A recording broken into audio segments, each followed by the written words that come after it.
नमस्कार दोस्तों, स्वागत है आपका आपके अपने YouTube चैनल ATC एजुकेशन पर। मेरा नाम है अमित कुमार और आज मैं आपको 10th क्लास की मैथ हिंदी में पढ़ाने जा रहा हूँ। चैप्टर नंबर फर्स्ट एक्सरसाइज 1.1 का क्वेश्चन नंबर 4 पढ़ने जा रहे हैं। 1, 2, 3 ऑलरेडी हम पिछली वीडियोज़ में पढ़ चुके हैं और अगर अभी तक आपने उन वीडियो को नहीं देखा है तो डिस्क्रिप्शन में दिए गए लिंक पर क्लिक कीजिए और उन वीडियोज़ को ज़रूर देखिए। तो दोस्तों शुरू करते हैं अपने इस 4th क्वेश्चन को। तो ध्यान से आपको पहले मैं इस क्वेश्चन को पढ़ा देता हूँ, तभी आपको ये अच्छे से समझ में आने वाला है। तो देखिए यहाँ पर लिखा हुआ है यूक्लिड विभाजन परिमेय, इसका हमें प्रयोग करना है और उसके बाद में ये दर्शाना है कि धनात्मक पूर्णांक का जब हम वर्ग करते हैं तो किसी भी पूर्णांक में m के लिए 3m या 3m+1 के रूप में वो लिखा जाता है। तो इसके लिए हमें बुक में संकेत भी दिया हुआ है, तो मैं आपको संकेत अच्छे से समझा देता हूँ कि संकेत में क्या है, तब आपको क्वेश्चन अच्छे से समझ में आएगा। संकेत में लिखा हुआ है दोस्तों कि यह मान लीजिए कि x ना कोई धनात्मक पूर्णांक है। आपको x को क्या मान लेना है, कोई धनात्मक पूर्णांक मान लेना है। आप इसकी जगह पर a भी मान सकते हो, कुछ भी मान सकते हो, ठीक है। तब यह 3q + 1 3q + 2 के रूप में लिखा जा सकता है। इसमें से प्रत्येक का जब हम वर्ग करते हैं तो उसमें हमें ये दर्शाना होगा कि इन वर्गों को 3m या 3m1+ के रूप में लिख सकते हैं। तो ये हमारा क्वेश्चन है और इसी क्वेश्चन को अब हमें करना है। तो सबसे पहले हम यूक्लिड विभाजन मेथड को लिख लेते हैं ताकि हमें अच्छे से क्वेश्चन करने में आ जाए और कोई दिक्कत भी ना हो, ठीक है दोस्तों।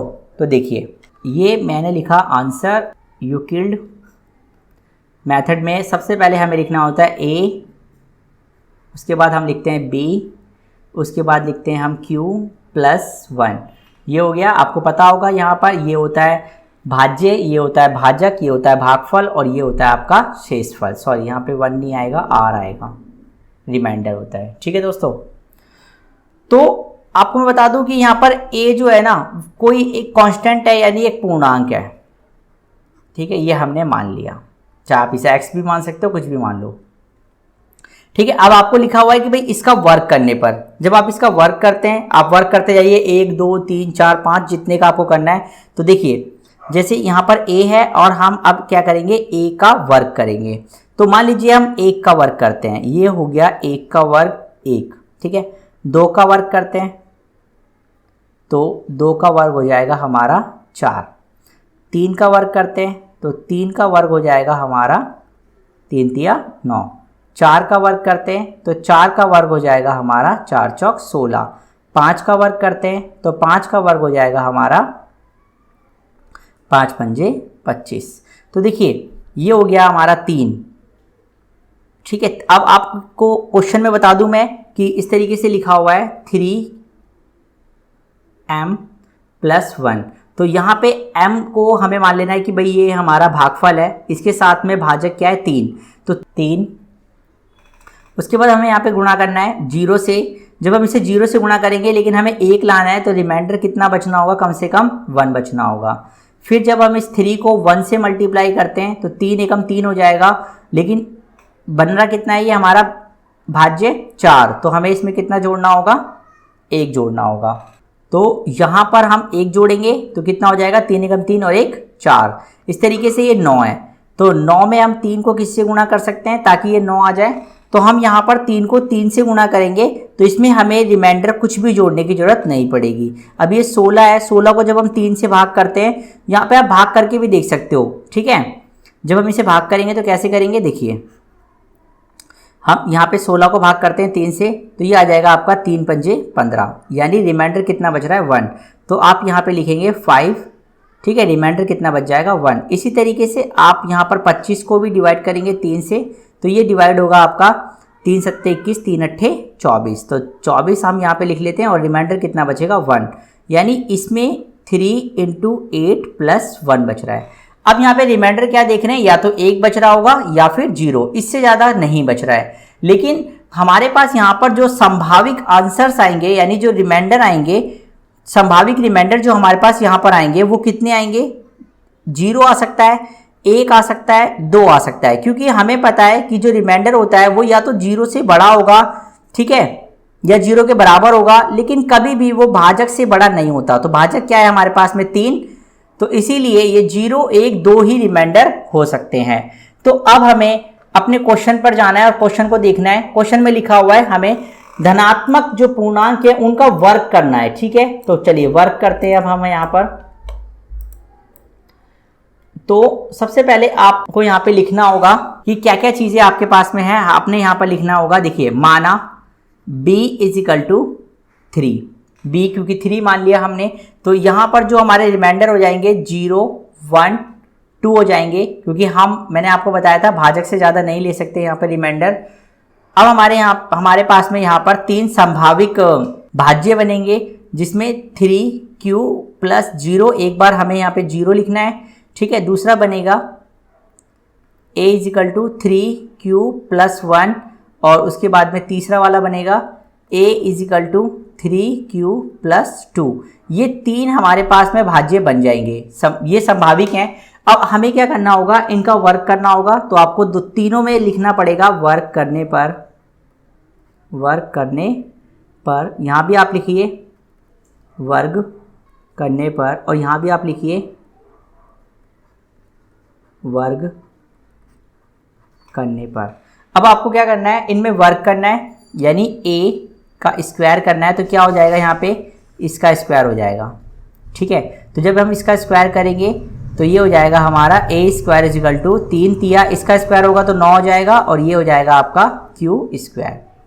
अब हम क्या कर सकते हैं, यहाँ पर देखिए हमें इसको 3q के रूप में लिखना है, तो मैं यहाँ पर 3 कॉमन ले लेता हूँ, ठीक है। तो ये बच जाएगा यहाँ पर हमारा 3q स्क्वायर। और अब हम यहाँ पर मान लेते हैं कि 3q इज इक्वल टू क्या है, एक m है। m हमने कोई पूर्णांक होगा ये, ठीक है, इसे मान लिया। तो अब हम इसकी जगह पर क्या लिख सकते हैं, m लिख सकते हैं, यानी कि a square is equal to 3m। ये हो गया हमारा पहला वर्ग करने पर। उसके बाद हम इसको करते हैं, देखिए a का जब हम स्क्वायर करेंगे तो इस पूरे का स्क्वायर होगा। ध्यान से देखना बच्चों, हमें इसका वर्क करना है। तो वर्क करने के लिए पहले मैं आपको एक फार्मूला बताता हूँ, जिस फार्मूले का हम इसमें यूज़ करने वाले हैं, a प्लस बी का होल स्क्वायर। क्या होता है formula, a square plus 2ab plus b square, ठीक है। इस फार्मूले का हम यहाँ पर यूज़ करेंगे। देखिए कैसे करेंगे, ये हो जाएगा हमारा a, तो यहाँ पे हम लिखेंगे 3q का स्क्वायर प्लस 2 इंटू a, ये a हो गया हमारा, और ये हो गया b प्लस b का स्क्वायर, ठीक है। तो हम इसको लिख लेते हैं खोलकर। तो कैसे लिखेंगे, देखिए 3 तिया 9, q का स्क्वायर हो जाएगा, ये हो जाएगा हमारा 3 दूनी 6, 6 एकम 6, q प्लस 1 एकम 1। तो ये हो गया। अब हमें क्या करना है, ध्यान से समझिए, ये आपको कॉमन लेना है। कॉमन कैसे लेंगे, इसमें, ठीक है, और इसमें आपका कॉमन आ जाएगा 3। जब आपने यहाँ पे 3 कॉमन ले लिया तो यहाँ पर बचेगा 3q square plus 2q plus 1, ठीक है। इसमें हमने कॉमन लिया है तो इसको ब्रैकेट में बंद कर देते हैं। और अब हम क्या करेंगे, यहाँ पर दोबारा से 3q स्क्वायर प्लस 2q को मान लेते हैं m, ठीक है। तो ये क्या हो जाएगा हमारा a square is equal to 3m plus 1, यानी इस पूरे की जगह पर हमें क्या रखने को मिला, m रखने को मिल गया। इसी तरीके से अब हमें इस वाले क्वेश्चन को करना है, तो सेम फार्मूला यही लगेगा, तो थोड़ा अच्छे से समझना होगा यहाँ पे आपको।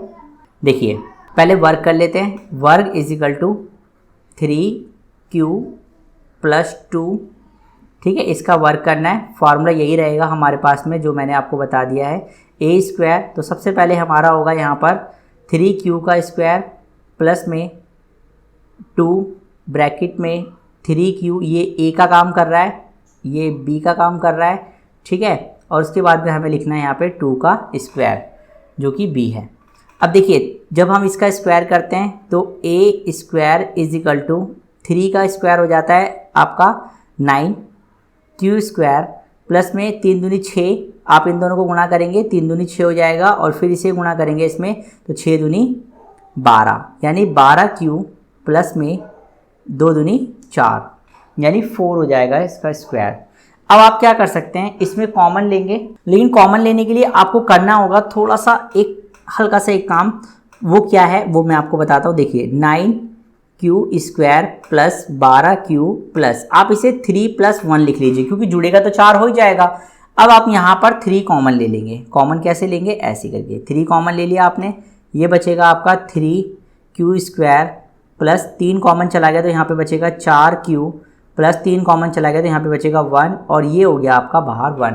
और अब आपको फिर से इसको क्या मान लेना है, जो ब्रैकेट में है 3q plus 4q plus 1 = m। ठीक है, तो अब आप यहाँ पे लिखेंगे a² ये पूरे को तो हमने क्या मान लिया, m मान लिया, यानी 3m प्लस 1। अब आप क्या देख रहे हैं, रिमाइंडर या तो 0 बनेगा या फिर 1 बनेगा। इसके अलावा रिमाइंडर हमने यहाँ पे 2 माना था लेकिन 2 नहीं होगा, रिमाइंडर कितना होगा 1। और इस तरीके से हमारा ये क्वेश्चन कंप्लीट हो गया है। आपको ये क्वेश्चन बहुत ही अच्छे से समझना है बच्चों। फिर भी मैं आपको एक बार इस क्वेश्चन को दोबारा से रिवाइज करवा देता हूँ। थोड़ी सी वीडियो बड़ी हो जाएगी लेकिन आपको ये क्वेश्चन अच्छे से समझ में आ जाएगा और इसे समझना बहुत ज़रूरी है क्योंकि ये बहुत ही इंपॉर्टेंट क्वेश्चन है। देखिए क्वेश्चन में क्या लिखा हुआ है, यूक्लिड विभाजन परिमेय का प्रयोग करके दर्शाइए कि किसी धनात्मक पूर्णांक का वर्ग करने पर किसी पूर्णांक m के लिए 3m या 3m+1 के रूप में होता है। इसमें संकेत दिया हुआ था, यह मान लीजिए कि x कोई एक धनात्मक पूर्णांक है और तब यह 3q, 3q+1, 3q+2 के रूप में लिखा जा सकता है। और जब आप इसका वर्क करेंगे, जो भी आपका ये आंसर आएगा ना, 3 आ जाएंगे, ये मैं 3 आ जाएंगे, और इन तीनों का जब आप वर्क करेंगे तो आप देखेंगे कि वर्क के बाद करने के बाद में इसे इस रूप में आपको दर्शाना होगा। लेकिन कैसे दर्शाएंगे मैं आपको यहाँ पे समझाता हूँ, ध्यान से देखिए बच्चों। देखिए सबसे पहले मैंने क्या करा, यहाँ पे यूक्लिड मेथड लिखा और यूक्लिड मेथड को लिखने के बाद में मैंने अपने पूर्णांक को मान लिया a, ठीक है। और अब इसका मुझे क्या करना है, वर्क करना है। तो मैं यहाँ पर पूर्णांक कुछ भी 1 2 3 4 5 6 बहुत सारे पूर्णांक मान सकते हैं आप, जितने चाहे उतने, लेकिन ज़्यादा मानने से कोई फायदा नहीं है, 3 4 5 बहुत है। इसका वर्क करके देखिए, इसका वर्ग आ रहा है 1, इसका 4, 2 का 4, 3 का 9, 4 का 16 और 5 का 25। और जब मैं इसे 3 से भाग करता हूँ तो पहले मैं इसे 0 बार में भाग करूंगा, रिमाइंडर कितना बचेगा 1। मैं इसे 1 बार में भाग करूंगा, रिमाइंडर कितना बचेगा 1।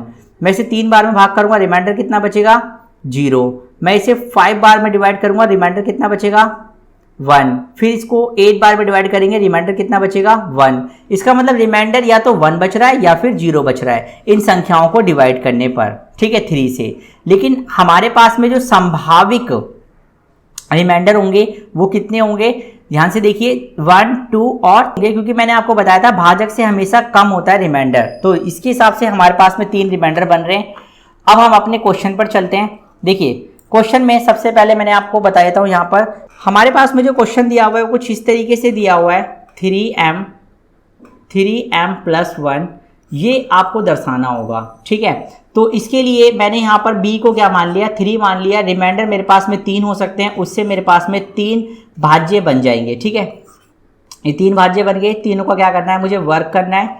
और जब मैंने इन तीनों का वर्क करा, इसका वर्क करा, फिर इसका वर्क करने के लिए लगा दिया और यहाँ पे इसका वर्क, 3 का वर्क करा इसको, तो ये हो गया हमारा 3 3 9 q² और a का स्क्वायर तो रहेगा ही, और इसमें से मैंने 3 कॉमन ले लिया तो 3 3 कितना हो जाएगा 9, 3 कॉमन ले लिया तो ये बच गया हमारे पास में। इसको मान लिया मैंने m, तो ये हो जाएगा हमारा 3m।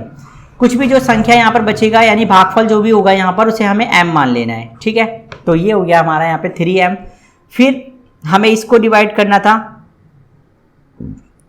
फिर हमें इस वाले क्वेश्चन को सॉल्व करना है, तो इसका वर्क करना है। वर्क करने के लिए मैंने यहाँ पर ना एक फार्मूला लिखा है a + b का होल स्क्वायर, ठीक है दोस्तों। तो फार्मूला क्या होता है, a² + 2ab + b²। a का काम कौन करेगा यहाँ पे 3q और b का काम करेगा 1। तो a² + 2 × a b, तो a का काम कौन कर रहा है 3q और b का काम कौन कर रहा है a + a²।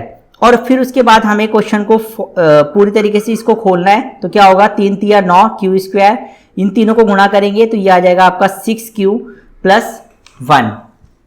फिर इसका वर्क करना है, ठीक है, a² का वर्क तो आपको साथ के साथ लिखते हुए चलना है। उसके बाद देखिए आपको इन दोनों में से क्या करना है, 3 कॉमन ले लेना है। तो 3 कॉमन लेंगे तो यहाँ पे बच जाएगा 3q और यहाँ पर बच जाएगा आपका 2q, ठीक है। और इसके बाद जो ब्रैकेट में रह जाता है ना उसको मान लेना है आपको m, तो ये हो जाएगा आपका 3m प्लस 1, ये हो गया आपका सेकंड।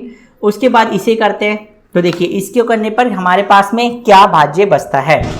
फिर से हमें इसे वर्क करना है, तो यहाँ पर हमारे पास में वर्क करने के लिए संख्या कुछ और है इस बार, लेकिन फॉर्मूला हमारे पास में यही वाला लगना है इसमें भी। तो a square plus 2ab plus b square, ठीक है, ये 2 है, ध्यान से देख लेना 2 का स्क्वायर है। तो 2 का स्क्वायर कितना होता है 4, इन दोनों को तीनों को गुणा करेंगे तो ये आएगा आपका 12, 3 का स्क्वायर करेंगे तो ये आएगा आपका 9। a square is equal to 9q plus 12q। अब मैंने इस 4 को क्या करा, 2 हिस्सों में तोड़ लिया, 3 प्लस 1 में कन्वर्ट कर लिया। a स्क्वायर इजिकल टू, मैंने इन तीनों में से क्या करा 3 कॉमन ले लिया, तो यहाँ पर बच गया 3 3 9, यहाँ पे बच गया 3 चौक 12 यानी 4, यहाँ पे 1 बच गया, 3 एकम 3। और फिर जो ब्रैकेट के अंदर है ना उस पूरे को मैंने क्या मान लिया, यहाँ पर m मान लिया, तो ये हो गया हमारा a square is equal to 3m1। तो हमें बोला था कि दर्शाइए, तो दर्शाने के लिए क्या बोला था 3m प्लस 1, यही दर्शाने के लिए बोला था, और यही हमारा क्या है आंसर है। तो दोस्तों उम्मीद करता हूँ आपको ये बहुत अच्छे से समझ में आया होगा क्वेश्चन, क्योंकि क्वेश्चन थोड़ा सा टफ है, लेकिन एक दो बार आप इस वीडियो को देख लीजिए ताकि आपको ये अच्छे से क्लियर हो जाए। और ये वीडियो अपने दोस्तों को भी शेयर करिए, और अगर आप मेरे चैनल पे नए हैं तो इसे सब्सक्राइब करिए और बेल आइकन पे क्लिक कर दीजिए ताकि मेरी आने वाली वीडियोस भी आपको मिल सके। इस यूट्यूब चैनल पर मैं आपको 10th क्लास की मैथ का सारे क्वेश्चन करवाने वाला हूं, तो बने रहिए मेरे इस यूट्यूब चैनल पर। जय हिंद, जय भारत।